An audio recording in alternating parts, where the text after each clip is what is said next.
Welcome to D6. This is professor Vinod Kumar. మనం టాపిక్లకు వెళ్ళే ముందు ఈ ఛానల్ మనది, దీన్ని సబ్స్క్రైబ్ చేసుకుందాం, షేర్ చేస్తాం, అలాగే మనం కామెంట్ కూడా చేద్దాం, ఈ ఉద్యమానికి ఆర్థికంగా కూడా సహకరిద్దాం. సో టాపిక్లకు వెళ్ళే ముందు ఇవి తప్పకుండా దయచేసి చేయండి మీరు. ఇక టాపిక్ విషయానికి వస్తే,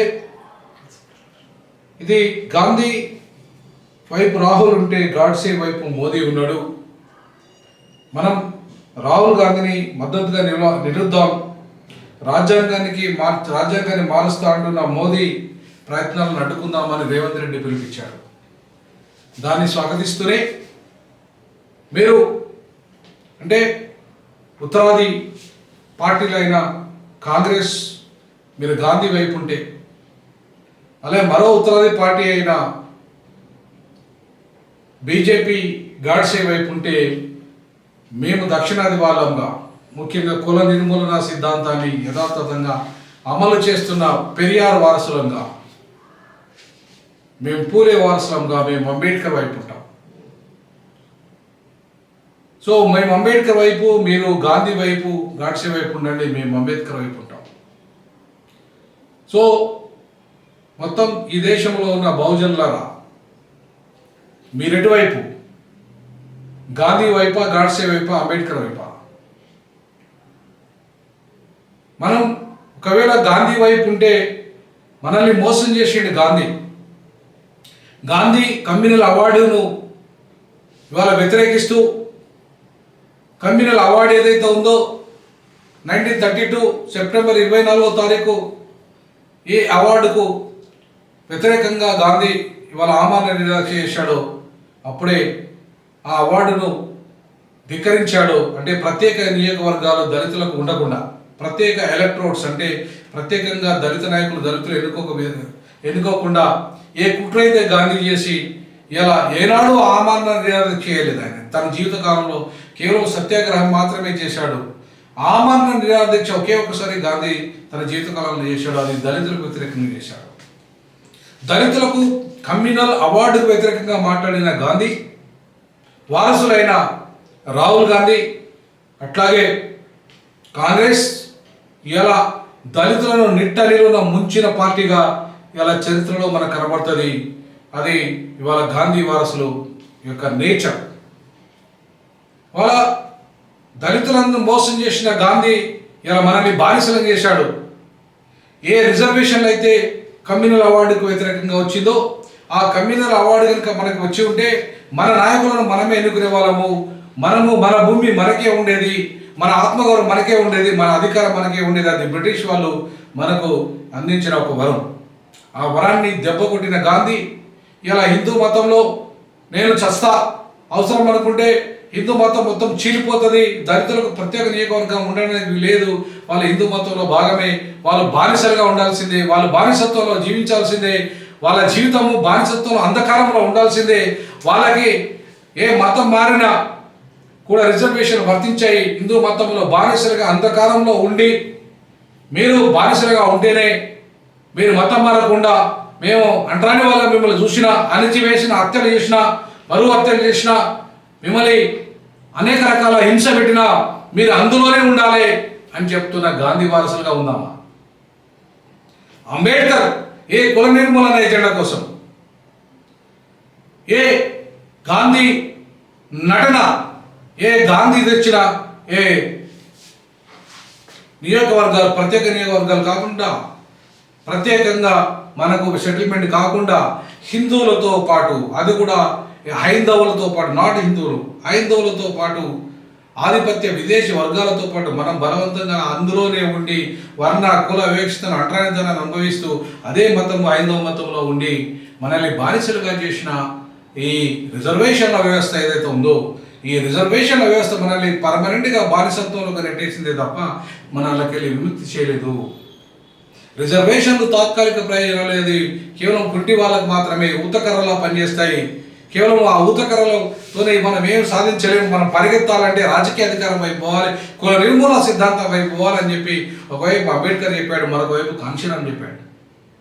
ఇవాళ అంబేద్కరిజానికి కాన్షియం పని విధానానికి వ్యతిరేకంగా ఏ మందకృష్ణ మాదిగా తీసుకున్న ఏదైతే రిజర్వేషన్ల వర్గీకరణ సిద్ధాంతం ఉందో ఆ వర్గీకరణ సిద్ధాంతం పర్మనెంట్గా బానిసలుగా ఆ రిజర్వేషన్ల మూసలోనే మనల్ని ఉంచే విధంగా, అంటే మనల్ని ఇలా గాడ్సే వారసులు గాను గాంధీ వారసులు గాను మనల్ని మార్చే విధంగా, ముఖ్యంగా ఇలా గాడ్సే వారసులు ఎవరైతే ఉన్నారో గాడ్సే వారసులంతా హైందవ మతము, ఆర్య మతము, అది హిందూ మతం కాదు, అది బ్రాహ్మణ మతము.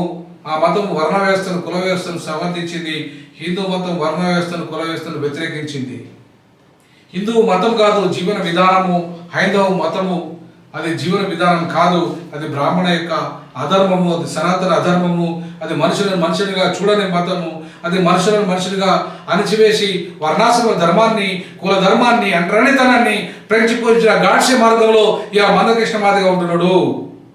అంతేకాకుండా గాంధీ మార్గంలో కూడా మందకృష్ణ మాదిగా ఉంటూ ఇలా బానిస సమాజాన్ని తయారు చేస్తున్నాడు.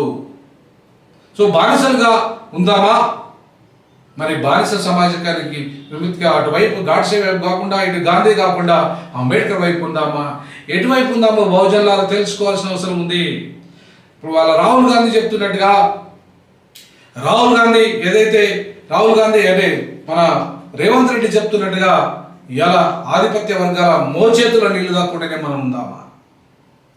ఆ ఆధిపత్య వర్గాల అగ్రవర్ణాల దోపిడీ కులాల, లేదంటే అదాని అంబానీ సంపన్న దోపిడీ కులాల యొక్క సమర్థిస్తున్న ఈ గాంధీ మార్గం కావచ్చు, గాడ్సే మార్గం కావచ్చు, పేరుకు రెండు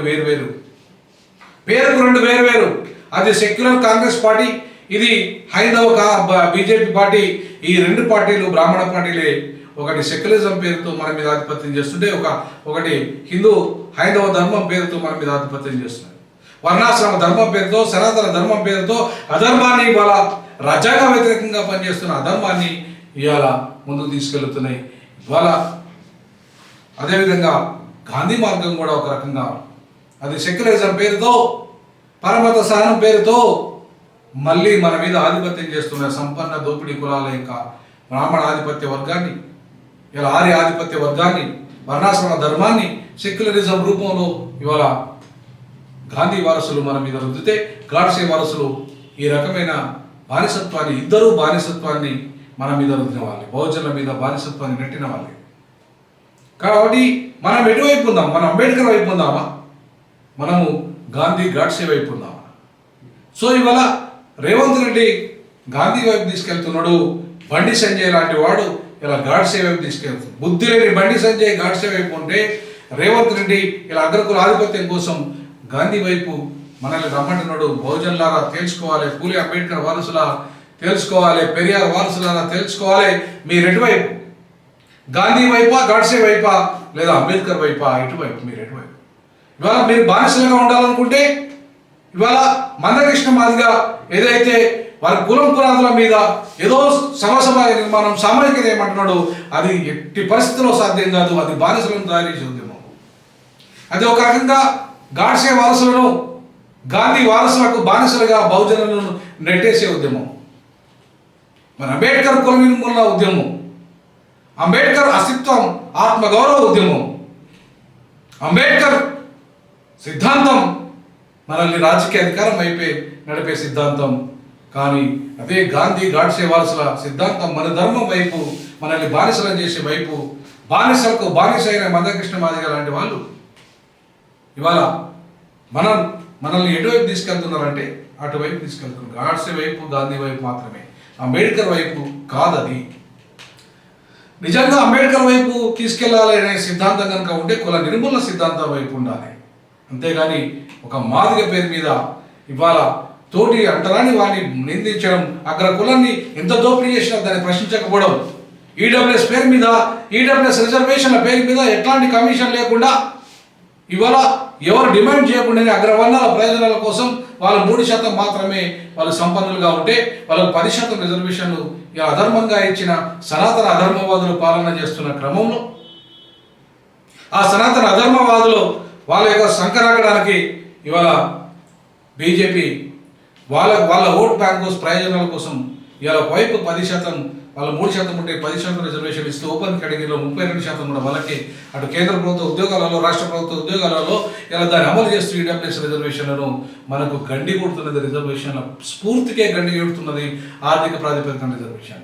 వాళ్ళకి 8 లక్షల ఆర్థిక ప్రాతిపదికన ఉంటే మనకు 2 లక్షలకే పరిమితం చేసేసి ఇలా మనల్ని అణిచివేసిన, దళితులను అణిచివేసిన చరిత్ర అటు గాంధీ వారసులది, ఇటు గాడ్సే వారసులది.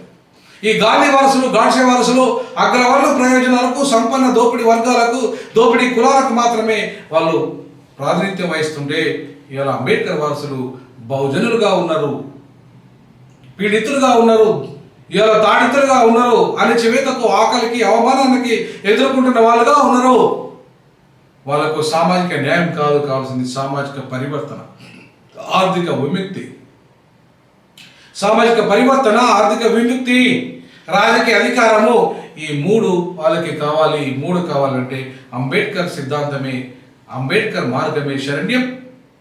ఆ శరణ్యము అంబేద్కర్ మార్గంలో ఉన్న ఆ సిద్ధాంతం వైపు వెళ్ళడమే మన బాధ్యత.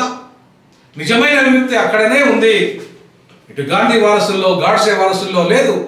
మీరు గాంధీ వారసులు, గాడ్సే వారసుల వైపు ఉండాలనుకుంటే మాకు అభ్యంతరం లేదు. బహుజనులారా, మీరు కులాదుల మీదనే ఏదో నీతిని, సమాజాన్ని నిర్మాణం జరుగుతుందంటే నేను సహించను. ఎందుకంటే ఇలా కులం లెక్కలు తీసినంత మాత్రాన ఎవరికి అన్యాయం జరుగుతుందో తెలిసినంత మాత్రాన ఇవాళ అవి ఫుల్ఫిల్ చేయకుండా, ప్రైవేట్ రంగంలో సంపదలో వాటా ఇవ్వకుండా ఇవాళ మనల్ని డైవర్ట్ చేయడమే. నిజంగానే రాహుల్ గాంధీ చిత్తశుద్ధి ఉంటే ప్రైవేట్ రంగంలో వాళ్ళ ప్రభుత్వం రూల్ ఎందుకు అమలు చేయలేదు? రాహుల్ గాంధీ చిత్తశుద్ధి ఉంటే ప్రైవేట్ రంగంలో రిజర్వేషన్లు కనీసం ఎస్సీ ఎస్టీల కన్నా ఎందుకు ఇవ్వలేకపోయాడు? కాంగ్రెస్ పార్టీకి చిత్తశుద్ధి ఉంటే ఇప్పటిదాకా ఎందుకు వాళ్ళు వర్గీకరణ చేయలేదు? కాంగ్రెస్ పార్టీకి చిత్తశుద్ధి ఉంటే దళితులకు, ఇలా దళిత క్రైస్తవులకు, దళిత ముస్లింలకు ఎస్సీ హోదా ఎందుకు ఇవ్వలేదు? కాంగ్రెస్ పార్టీకి చిత్తశుద్ధి ఉంటే బీసీకి రాజకీయ రిజర్వేషన్ ఎందుకు ఇవ్వలేదు? కాంగ్రెస్ పార్టీకి చిత్తశుద్ధి ఉంటే ఇవాళ మహిళలకు ఇవాళ రిజర్వేషన్లు, వాళ్ళ యొక్క బీసీ ఎస్సీ ఎస్టీలకు మహిళలకు కూడా విత్ ఇన్ ద రిజర్వేషన్స్ ఎందుకు, రిజర్వేషన్లలో మహిళా రిజర్వేషన్లో మళ్ళీ సబ్ కోటా ఎందుకు ఇవ్వలేదు? కాంగ్రెస్ పార్టీకి చిత్తశుద్ధి ఉంటే ఇవాళ బీసీలను వాళ్ళకి ఏబిసిడీలు జాతీయ స్థాయిలో ఎందుకు చేయలేదు? కాంగ్రెస్ పార్టీకి చిత్తశుద్ధి ఉంటే ఈ దేశంలో భూమి ఎందుకు పంచలేదు? కాంగ్రెస్ పార్టీకి చిత్తశుద్ధి ఉంటే ఇవన్నీ ఇప్పటిదాకా ఎందుకు పంపలేదు? బీజేపీ కూడా అదే మార్గంలో పయనిస్తున్నది. సంపన్నులను మరింత సంపన్నులు గాను ఆధిపత్య వర్గాలకు రాజకీయ అధికారాన్ని అప్పచెప్పి, ఇవాళ దోపిడీ కులాలకు ఇవాళ రాజకీయ అధికారాన్ని అప్పచెప్పి, సంపన్న వర్గాలకు దోచిపెడుతూ, సంపన్నులను మరింత సంపన్నులు చేస్తూ, ఇవాళ ట్యాక్స్ కడుతున్న పేదలకు అన్యాయం చేస్తూ, వాళ్ళకి అధికారం దక్కకుండా, వాళ్ళకి ఆత్మగౌరవం దక్కకుండా వాళ్ళని అణిచివేస్తూ, ఒకవైపు గాంధీ వారసులు, గాడ్సే వారసులు ఇద్దరు దొంగలే, ఇద్దరు దోపిడీదారులే, ఇద్దరు ఆధిపత్య కులాలకు సంబంధించిన వాళ్ళే, ఇద్దరు ఉత్తరాది ఆధిపత్యాన్ని ఇవాళ దేశంలో కొనసాగిస్తున్న వాళ్ళే, ఇద్దరు కూడా ఇవాళ బ్రాహ్మణ ఆధిపత్యాన్ని కొనసాగిస్తున్న వాళ్ళే, ఇవాళ విదేశీ ఆధిపత్యాన్ని కొనసాగిస్తున్న వాళ్ళే, ఇవాళ అగ్రకుల ఆధిపత్యాన్ని కొనసాగిస్తున్న వాళ్ళే దోపిడీదారులే. కాబట్టి గాడ్సే, గాంధీ వైపు కాకుండా ఇవాళ బహుజనులు రావాల్సింది అంబేద్కర్ వైపు. అంబేద్కరిజంలోనే, అంబేద్కర్ సిద్ధాంతంలోనే, అంబేద్కర్ యొక్క పోరాటంలోనే విముక్తి ఉంది బహుజనులకు. అంతే తప్ప పూలే అంబేద్కర్ పెరియార్ పోరాటంలోనే ఉంది. కానీ ఇలా గాంధీ, గాడ్సే వైపు లేదు అనే విషయాన్ని ఇలా బహుజనులు ఎంత తొందరగా తెలుసుకుంటే అంత తొందరగా వాళ్ళకు విముక్తి వస్తుంది. కాబట్టి బహుజనులారా, మీరు గాంధీ, గాడ్సే వైపా, అంబేద్కర్ వైపా తెలుసుకుంటే మీకు విముక్తి త్వరలోనే వస్తుంది. 21వ శతాబ్దం అంబేద్కర్ శతాబ్దం. ఈ శతాబ్దంలో ఈ బహుజనుల అధికారంలోకి రావడాన్ని ఎవరు అడ్డుకోలేరు. ప్రపంచం మొత్తం ఇలా అంబేద్కర్ వైపు చూస్తుంది. 21వ శతాబ్దాన్ని ప్రభావితం చేసిన మహానేతల్లో, మహామేధావుల్లో, మహానాయకుల్లో అంబేద్కర్ నిలబడ్డాడు, అగ్రగామిగా ఉన్నాడు. ఇవాళ మనం వెళ్ళాల్సింది గాంధీ, గాడ్సేల వైపు కాదు, అంబేద్కర్ వైపు అని చెప్పేసి బహుజనులు తెలుసుకోవాల్సిందిగా ఈ సందర్భంగా విజ్ఞప్తి చేస్తూ, జై భీమ్, జై పూలే, జై పెరియార్, జై బహుజన, జై కుల నిర్మూలన పోరాటాలు వర్తిల్లాలి.